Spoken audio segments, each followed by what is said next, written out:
Wow. Well, it's just a matter of time from coming towards the end of the year. People.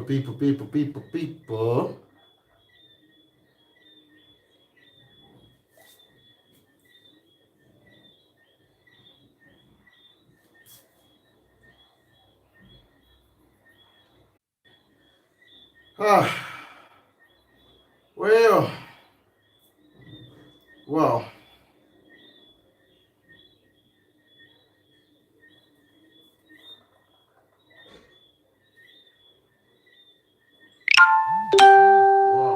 We're on. As I speak there now. Yeah, yeah.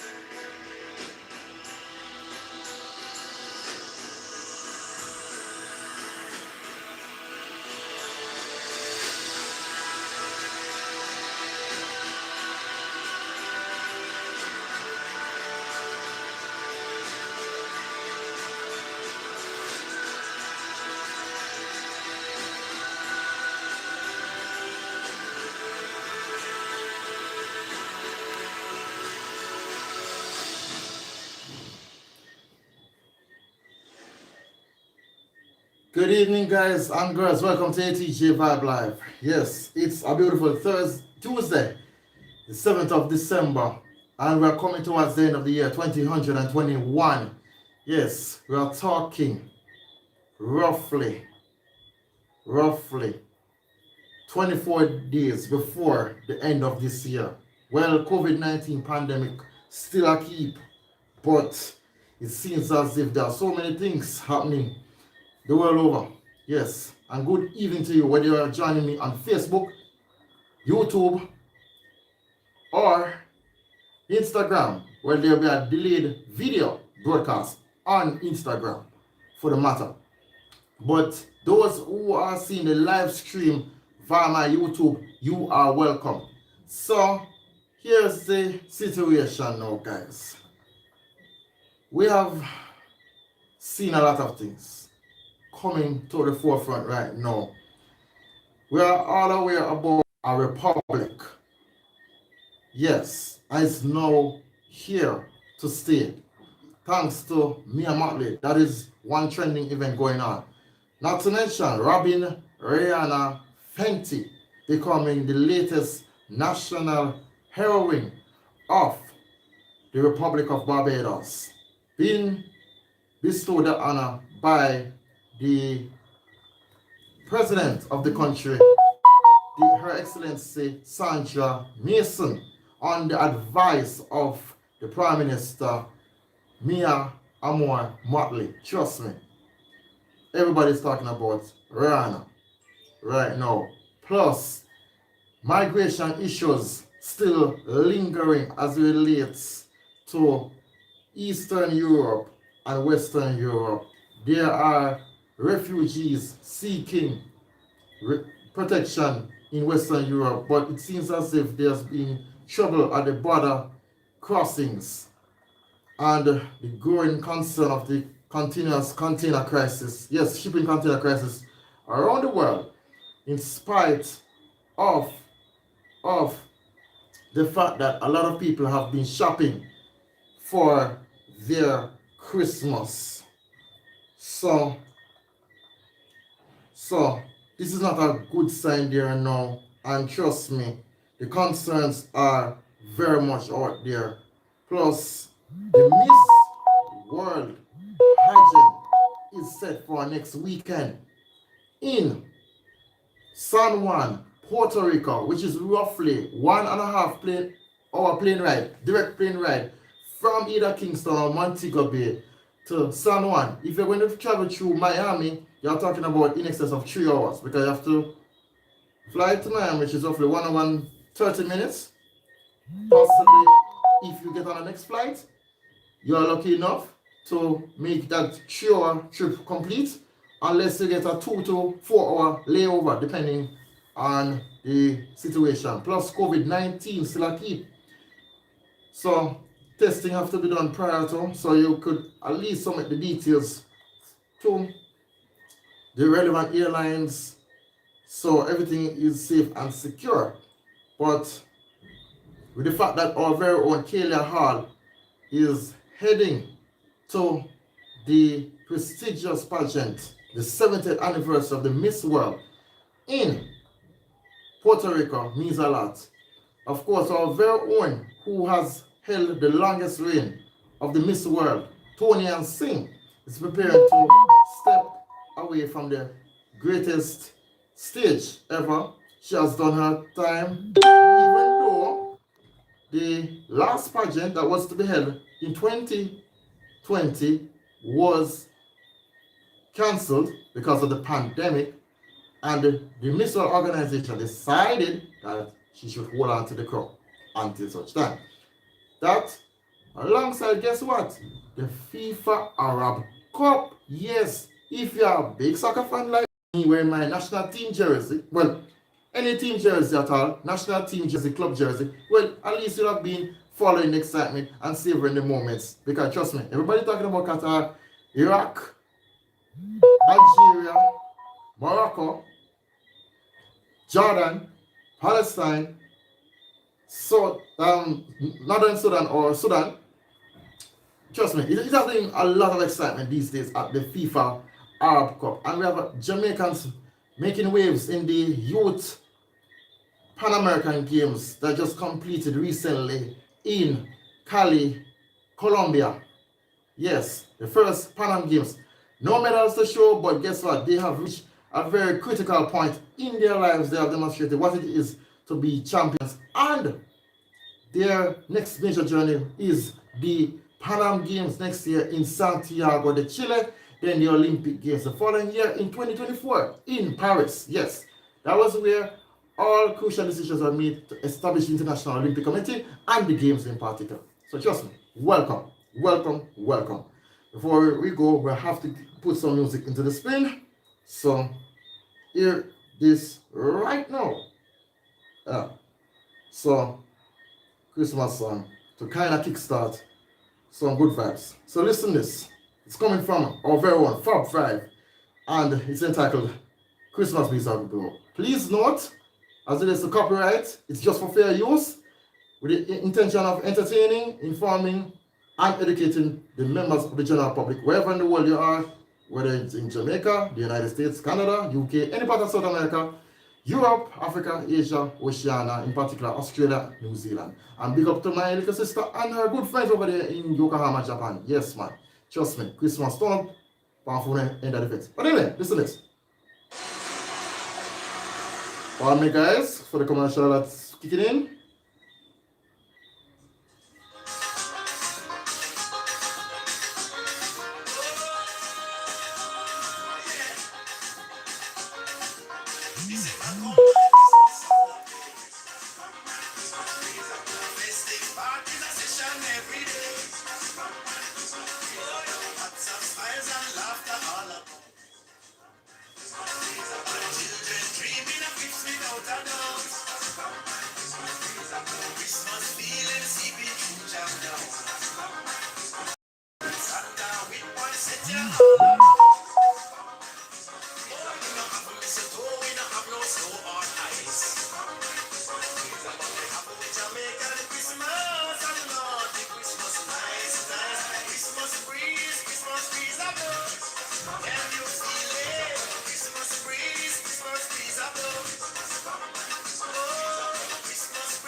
So you get that, guys. You get it loud and clear. It's very clear out there.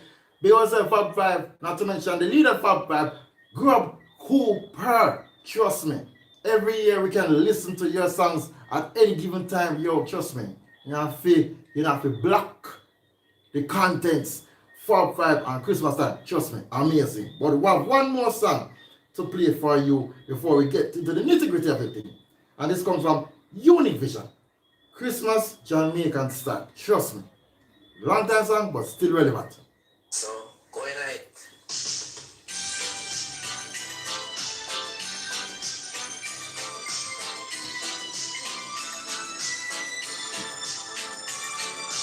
I know where I'll be for Christmas, and the thought excites me so. Away from all the cold of some distant foreign land, make a Christmas breezes blow. They tell me snow is free, well maybe. What I know for sure, it's mighty cold. I would never be caught playing a cricket match on ice. In or out of form, I would be bold. In the West, every Christmas is a time for all to Smile. There's no winter time, there's a sweet sunshine at Christmas Jamaican style. Lots of rain in December, fragrant flowers, sweetly blue. A true Jamaican Christmas greeting I extend to you. Just come on over, very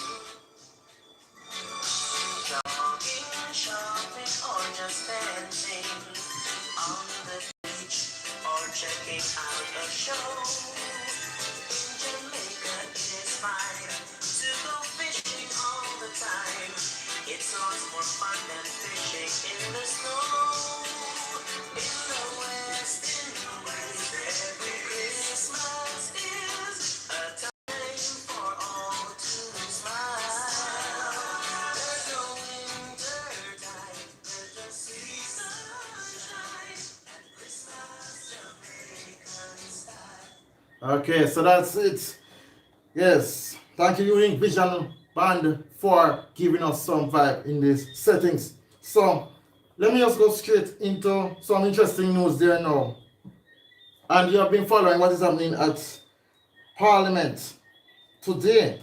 Yes, the Prime Minister addressed the parliamentarians as well as the public during his sitting at George William Gordon House in downtown Kingston. So, measures are now in effect as relates to the Disaster Risk Management Act. Well, we're getting closer and closer towards herd immunity. That's one. But listen to these key things very, very, very carefully. All right? Trust me, it's very interesting indeed. So, containment measures starting on Friday, December the 10th, through to the 14th of January 2022. The curfew hours will be from 10 p.m. each night through to 5 a.m. the following morning, except Christmas Eve night, December the 24th. The curfew begins past midnight at 1 a.m. Early Christmas morning, that is. New Year's Eve night, December the 31st. Curfew will commence after midnight at 1 a.m. early morning on New Year's Day. For all other days, the curfew begins at 10 p.m. This will remain in effect until 5 a.m. on the 14th of January 2022. That's roughly 8 days before my next birthday. Yep, so you can do the math yourselves. Anyway, so apart from that, working from home, yes, the mandatory work from home order for the public sector will continue to the end of the 31st of December 2021. And this measure is somewhat a risk assessed one. So this is to executives of whichever sections of departments or agencies of the government to make their determination as it relates to staffing and the complement of staff per day. But what the Prime Minister is trying to achieve is to return the country to full productivity. Yes?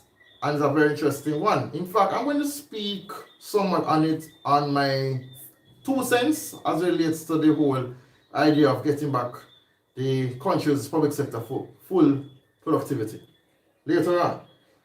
So that's one aspect thus far. You can follow the item on the Andrew Holness Facebook page or his website or Jamaica House website or the Jamaica Service website. So that's one. In terms of the limit on public gathering at the following events: funerals and burials. The limit on the number of persons present at a funeral or burial remains at 20, including mourners, clergy, and support personnel. When I say support personnel, those persons who work in the afterlife sector, those who handle the movement of the casket from the hearse to the mausoleum or the grave, that is the standard dimension, which is 6 feet 6.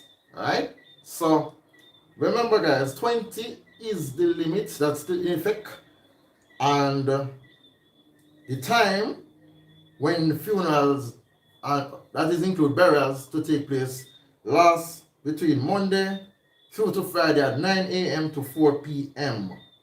daily. In terms of general gathering limits, public gathering limits will remain at 10. The limit on the number of persons in attendance at places of public worship remains at 100. However, no crusades, conferences, conventions are permitted. The number of persons permitted to physically attend a wedding remains at 100. Yes, the number of persons attending an annual or extraordinary general meeting also remains at 100. Physical attendance at events hosted by public entities will continue to be limited to a maximum of 50 persons as indicated previously. These are to be controlled functions by invitation only, and persons attending will be required to be fully vaccinated. Right? In terms of beaches, rivers, and water attractions, the closure time has been adjusted from 4 p.m. to 5 p.m.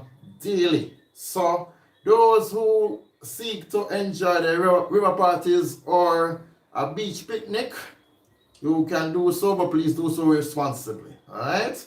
So the Prime Minister has finally made it clear he's exercising his best judgment possible, but it's the members of the public who has to know really get it right and just work with the program as set out during Parliament today. So this is iconic indeed. And let me just kind of bring some spin to it. Now we're getting back towards full productivity. That is one thing. We are close to 1.2 or a little over 1.2 million Jamaicans been vaccinated thus far, and we have the Omicron that is still around. But interestingly, the Prime Minister is making it clear that there's a review going on as it relates to the travel relations between Jamaica and several Southern African states, including South Africa. And if you are aware, recently it was being made mention via Sky News about the Omicron variant that was first discovered in late November. That was around the time of Black Friday. In fact, I don't like to refer to it as Black Friday. We're calling it International Shopping Weekend. because this Black Friday name, it is a thing that is from the slavery era. And please note, guys, I'm a free-thinking Jamaican, responsible but free-thinking, but I don't support certain things. But back to the story as it relates to the review of the whole travel history / places you've been to over the last 14 days. So there's a review going on. So once all crucial details coming from the World Health Organization pertaining to the American variant of the COVID-19, then there'll be a final release in the press about it. But my thing is, I know that Jamaica wants to get back to full production mode. My bigger concern is this. We need more people to get vaccinated. But the bigger problem is this. Accessibility to vaccines. Remote locations across the island right now need to be concentrated more than just say in the major towns and cities. Because for too long we have been seeing more and more people going to certain particular locations in major towns and cities to get vaccinated. But what about those in the deep rural communities? That is something that needs to be closely being looked after. You're talking about places like Ipswich, or even say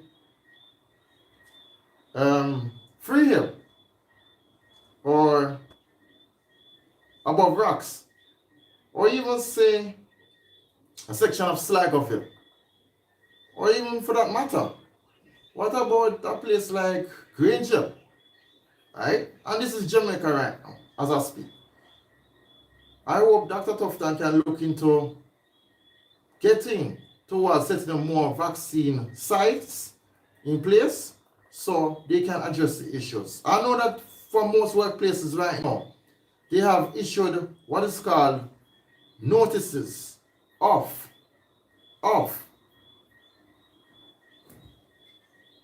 getting vaccinated, and they have set a timeline in which you have to get vaccinated. Some workplaces put it to as far as December the 24th, some go as far as the end of this year. So I hope persons who are working right now can really sit down and think hard amongst themselves, where is the best place to get vaccinated so they can get back on their feet, get back to work, among other things.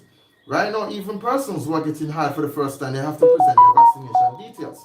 And speaking about vaccination, the cards, right now, Ministry of Health have made it very clear just recently that there will be there's a newly updated vaccination card that you need to obtain. Now, why I speak like this is this. You remember the situation, what has happened in several countries, sorry about that, pertaining to vaccination. And the fact of the matter is, the card information is not fully complete. So that is one aspect Ministry of Health has to get together. But the most significant one is to have the new machine readable vaccine cards that has the barcode detail.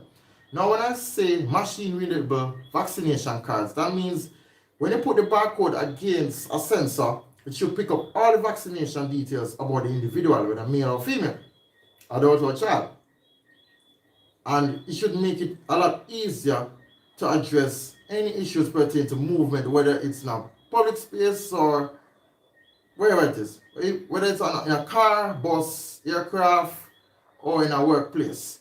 And I hope that there are tons of effective methods being put together to get this vaccination card set up.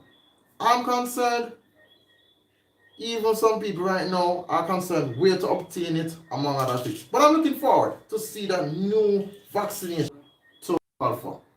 Now, the next thing I like to speak on is the fact that the SOE, we understand that has been taken off the block for a while. Yes, you would have remembered that there was also it being declared in mid-November for Kingston, East, Central, and West, as well as St. James, Hanover, and Westmoreland. So, parliamentary opposition opposed it. They have spoken that there could be a better way how to handle this situation through the varial talks. Well, let's see what Mark Golding can present going forward as they get the chance to sit down during the varial talks. Now, next thing I should say, as it relates to cabinet reshuffle, we have been hearing the growing talk from some places that it's time for the Prime Minister to change up some of the ministers that are currently in the cabinet, and they should retire the older folks and bring in some of the younger folks into the cabinet. Not just as to, like, for instance, the current junior ministers, they should be made full ministers, and the younger ones who entered into parliament for the first time, they should be functioning as junior ministers, while those who have held ministerial positions in the previous political term from the year 2016 through to 2020, they should be relieved and let them more work closely with the new ministers to kind of bring them to the position that they should be able to function quite effectively. Noting that, yes, we are starting to come out of the pandemic and we have to start working towards reshaping our country's economy, among other things. I support the idea, and here's why. Young people have ideas. They have been exposed academically and otherwise. Give them a chance. Give them a fair and equal chance. Understand? For instance, the National Security Ministry, we have some very interesting persons like attorneys who could landed that job with ease as Minister of National Security. What about the area of commerce and agriculture? Because right now everybody is still talking about the whole situation with Audley Shaw sitting pretty in the Jamaican cabinet as a full minister. Why they cannot bring in a younger person, like for instance Tova Hamilton, or even yet the most interesting person of all, Warmington, yes, Everett Warmington, because they know he is very vocal like that. But trust me, I hope we can see some semblance and some new faces in the new year as it relates to the cabinet in 2022. But talking about governance and the state of affairs of the country, local government election is coming up next year. It's highly likely that we could have it either in late January or end of February, right? Now, they have extended the constitutional term from last year into this year. Well, into 2022, that is. Why? The COVID-19 pandemic really has taken a foothold on the Jamaican economic as well as the social and health well-being of the people. So, I hope people can really go out and get vaccinated and do their best towards making sure this forthcoming local government election is a success, where both sides of the political aisle, in fact, not only just them, whether it's JLP or PNP, but also the independent parties can have their involvement in the local government elections per se. Because trust me, I'm a big fan of elections, yes, and I believe in the power of democracy, and I believe in the power of equality for every single Jamaican, regardless of who you are, regardless of your economic status, type of job that you're doing, where you live, or even your gender. Right? Now, from that, so everybody would have been aware of the fact that Barbados is a republic. So it's roughly 1 week ago the Barbadian people embraced what is we refer to as republicancy. Now, what is a republic? Well, as you can see, it's a type of status, whereas the head of state is a homegrown leader chosen by either the members of the public through an electoral process, or the person can be chosen through a parliamentary vote. Now, Barbados have underwent several changes to their constitution, and this is really looking good. I'm very happy for what Mia Amon Matley and members of the cabinet are doing in terms of making strides to address the issue what is happening in Barbados. Congratulations to the administration, and best of luck to Sandra Mason, who is Her Excellency of the Republic. Of course, Robin Rihanna Fenty, the most talked about woman. She's trending right now on social media. She has done it all. Music, arts, through creativity of makeups, even lingeries. Well, trust me. If you have seen her on social media, if you have been to a concert and see Rihanna perform, trust me, she has done so much. But also, the contribution she made to public hospitals and educational facilities in her home country, Barbados, really has gave her the prominent opportunity to serve in the capacity as national hero. And I hope she can continue to do the good work. I've downloaded several songs from Rihanna, and trust me, every time I listen it, that lady is just a wonder, a great wonder of the world when it comes to music. Trust me, right now she still has to be battling out between herself, Beyonce Knowles, among other artists. But I admire what she has done. Alright? So, last thing now, so you would have been aware of the Omicron. Roughly 40 countries in the world have detected Omicron, and the World Health Organization has said it very clear to the leaders of the world, in particular, ministers of health across the world, please, please, please, do not be too quick or be too dramatic, or better yet, don't push to shut down countries where the Omicron has been detected.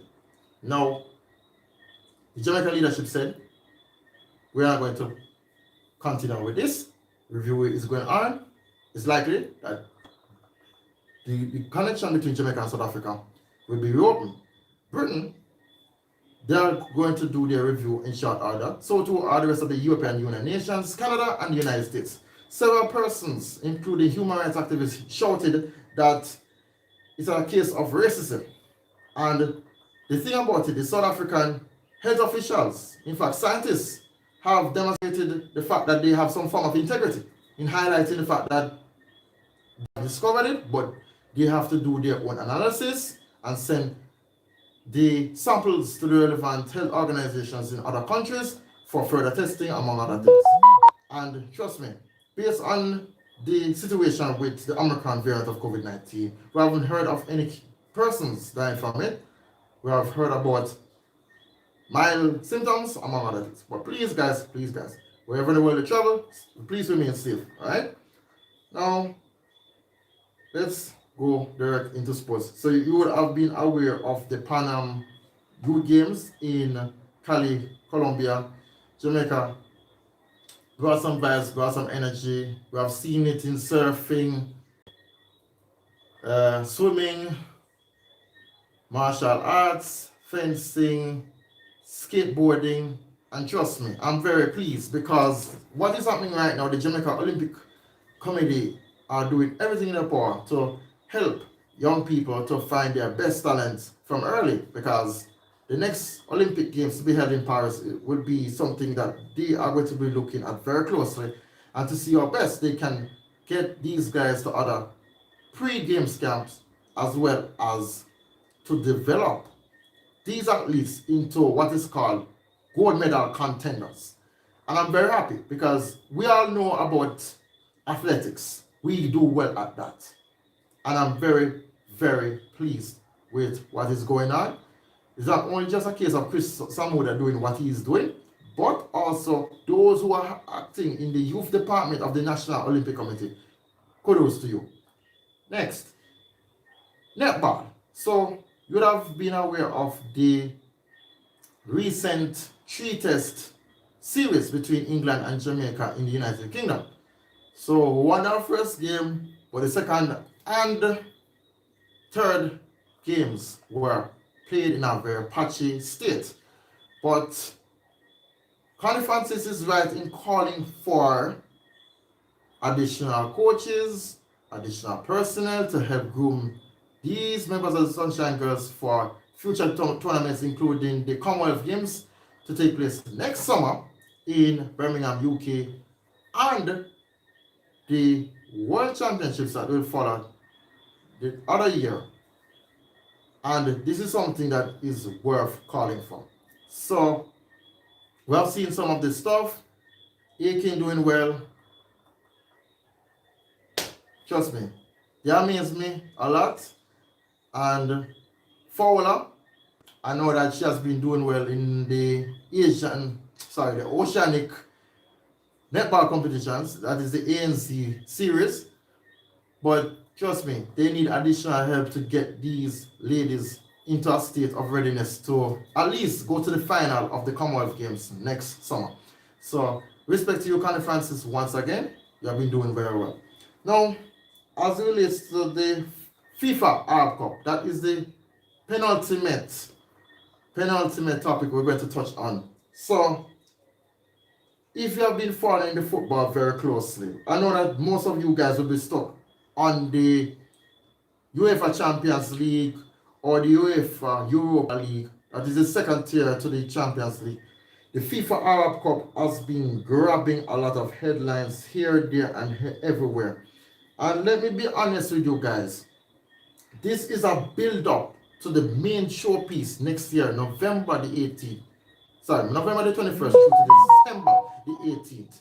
28 days of hard line, high quality, high skill football. And trust me, you need to notice the numbers in terms of this current FIFA Arab Cup. But before I go, let me give you a proper introduction of the FIFA Arab Cup, right? Long before FIFA was involved in the stage of the Arab Cup, it was actually known as the Arab Cup, and it's organized by the Union of Arabian National Football Associations. And you know why I use the word nations. That means Arab nations. So that is whether they are located along the northern section of Africa or the Western Asian section. That is where you call the Arab region. So you have countries like Iraq, Jordan, Palestine, Mauritania, Sudan, Egypt, Algeria, Saudi Arabia, the works.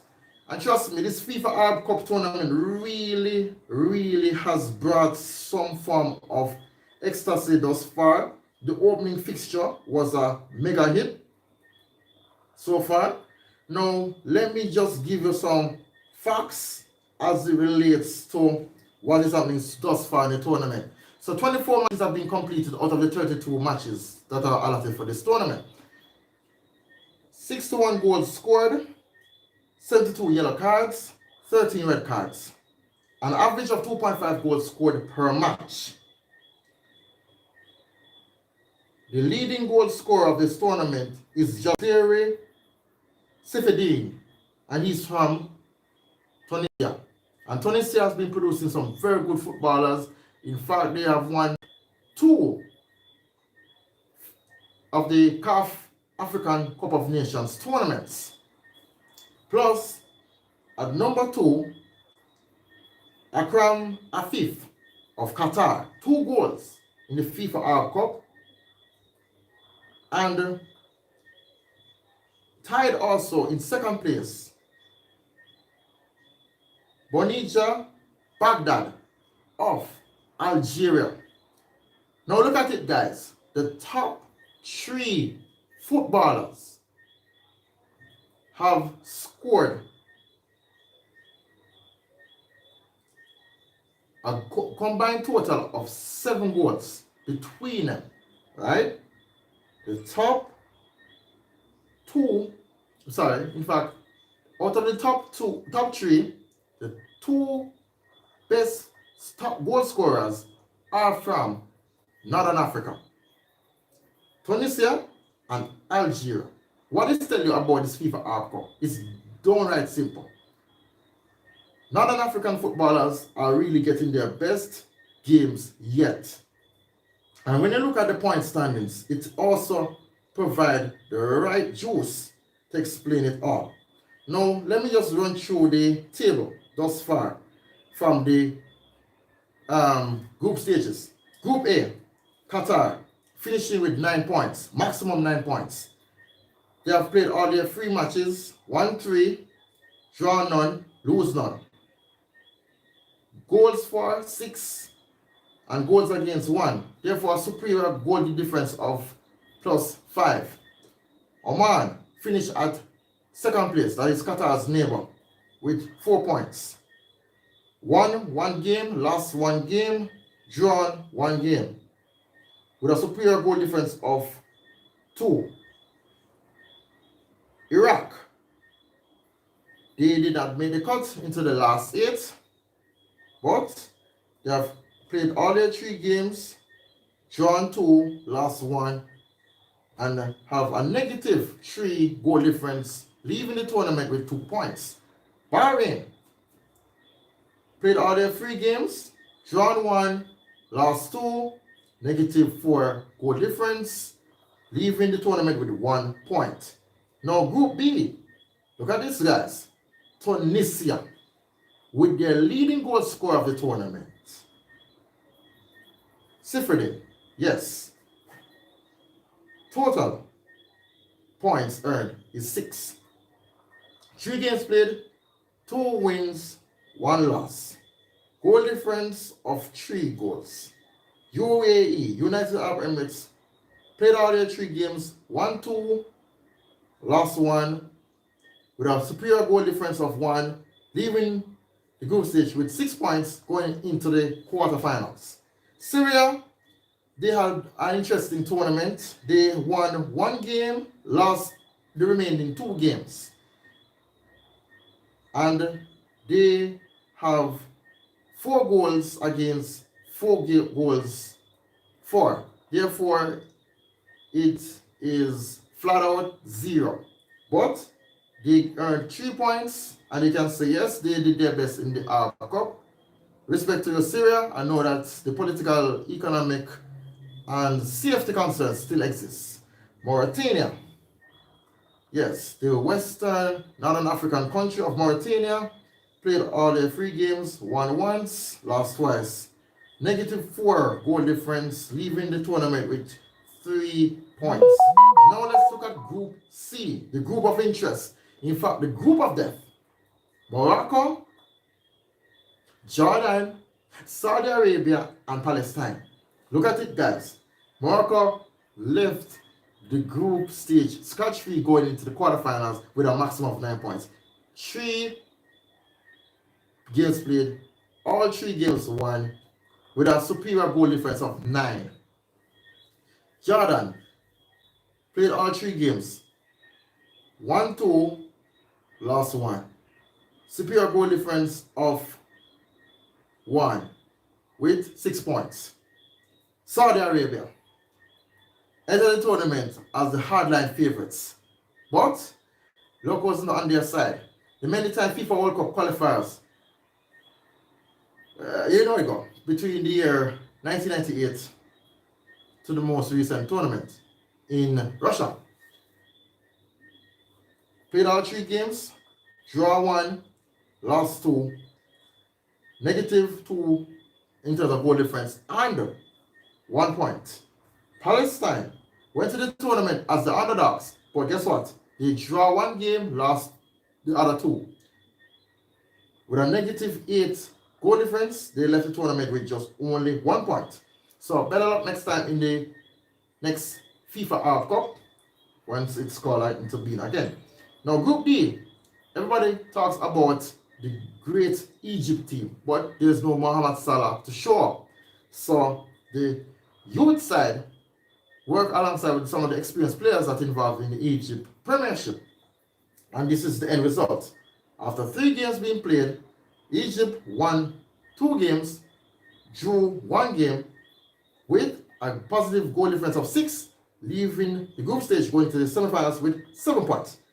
Algeria, same can be said of them. 6 positive, that is positive 6 goal difference, 7 points, and they are through to the next round. Lebanon finished with -2 goal difference. They won 1 game, lost 2, and they can say they easily move over. Well, left the tournament, heading back home with 3 points. Sudan, that could not be said of them. They have lost all 3 games with a negative goal difference of 10. That means on average 3.3 goals were scored against them. So, what does that tell you now? There are some big issues pertaining to Sudan's football that needs critical adjustment ASAP. Now, in terms of discipline on the field, so we've been seeing a lot of yellow cards and red cards coming up. 72 yellow cards, 13 red cards. But here's the big problem. Here is the big problem, guys. Crunching tackles is something that needs to be worked on between these nations that are involved in the FIFA World Cup, especially countries like Algeria, Tunisia, and guess who? Egypt. Now, several times the FIFA referees have to be looking at the VAR monitors that are located at the touchline, where it's located between the 2 sides dugouts. Now, the VAR technology is becoming more and more common. Well, sooner or later, we should have VAR in the Caribbean that much. But that means more TV cameras will have to be installed and more technologies will have to be made available to everyone. But here's my concern now, guys. If you notice some of the tackles that we have seen, the referees would have given a yellow card. But the VAR team, which is located in Doha, Qatar, sometimes have to send a message back to the on-field referee to go and check it out very closely to see if this is more than just a yellow card. So there was one instance where a yellow card had to be overturned and there comes a red card. Very interesting indeed. And VAR is kind of exposing a little bit more than just what may be seen with the naked eye just so. And this FIFA World Cup tournament is really providing the right source of getting it right before the start of the next FIFA World Cup itself in the Middle East. So, also what I find very interesting is this. You would have been aware about the offside detection system. So, they are located inside of the stadium. There are some offside lines that have been set up. The cameras are connected to those lines.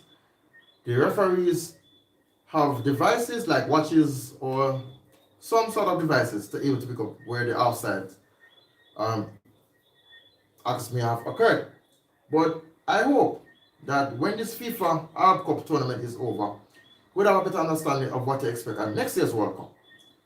And let me just give you a rundown as it relates to the knockout phase of the FIFA World Cup.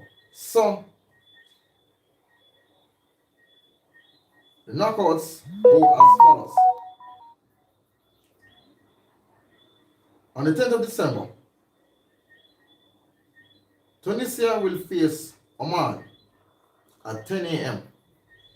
Then December the 10th at 2 p.m. Jamaica time, Qatar will face UAE.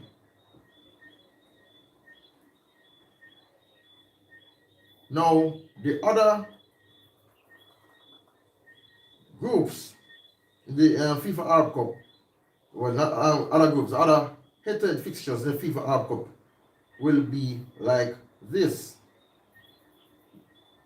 So Egypt will highly likely to face Jordan, while Morocco will face Algeria in the knockout phase. Now, the knockout phase will take place between December the 10th through to the 11th. The semi-finals will be on the 15th of December at 10 a.m. in the morning and 2 p.m. in the afternoon. And the finals will be on Saturday, the 18th of December at 10 a.m. plus the third place playoff that will be taking place before the final will be at 5 in the morning. Alright? So please follow closely these matches via the FIFA website, and you can tune in to your respective TV networks, whichever part of the world you are. Contact the nearest cable operator to find out which station is the FIFA Arab Cup showing. I know that in the Middle East you can tune in on Bein Sports, which is the leading Middle Eastern channel for the Arab Cup. Now, talking about entertainment, if you are aware the Grammy nominations are out, I'm very happy to see what is going on. Big up Spice, big up Etana for making a cut as two female artists alongside Jesse Royal, Sean Paul, Soldier, and Gramps Morgan. 6 artists with the chance to win the best reggae album at next year's Grammy Awards. Can't afford to miss out on that one. And it's going to be something worth watching. Plus, last and not least, the Miss World pageant will be taking place next weekend in Puerto Rico. So you can't afford to miss it. It's going to be in our primetime slot. So we can't afford to miss out. It should be on TVJ on the 18th, that's a Saturday. So most likely about 8 o'clock local time. So please stay tuned, stay safe. Please go out and go and vote. Yeah, vote for Kayla Hall. Visit the Miss World website. See how best you can vote for her, among other things. Special shout outs to the following persons: Elaine Thompson, winner of the World Athletics Athlete of the Year Award in the female category. You have done it very much. Those medals that you earned in Tokyo really brought you to this point. You have done a pretty good job and you're keeping things together. One other person I have to send my shout out to is the soon to be retired Chief of Defense Staff, Major General Rocky Mead. All the best in your preparation for retirement. Stay safe, one love, and all the best to the incoming head of the Jamaica Defense Force, Commodore Miss Woman. Yes, first female general of the JDF. Yes, so that's Commodore Antoinette Miss Gorman. We can't wait to see you take to the platoon and give your salutations to your fellow men and women of the JDF on January morning. Anyway, Atj Vibe Live will be on next week. But it's more about Christmas stuff. What you need to do, whether you're shopping, traveling, among other things. But I encourage you now, stay safe. One love. Take care. See you. Music to wrap up the thing. Alright.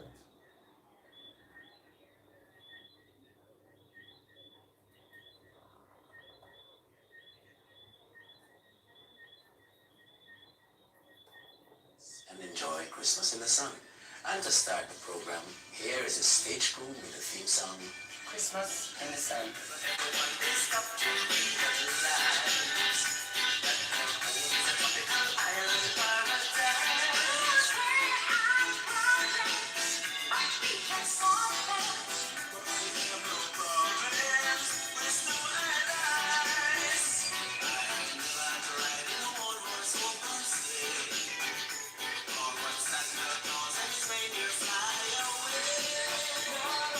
Chestnuts, all up and Friday.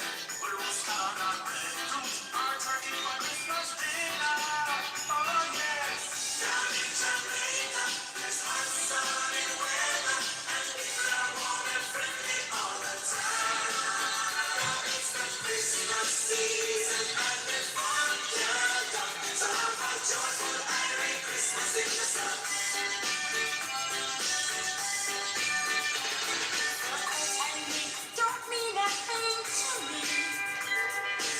Holly ivy or a pair of skis. I know that's all. And Jacodo and chatting together. Oh yes. So that is Fab Five featuring Jem Myers performing Christmas in the Sun, and joining them is Unique Vision Band. All the best, stay safe. I'm out.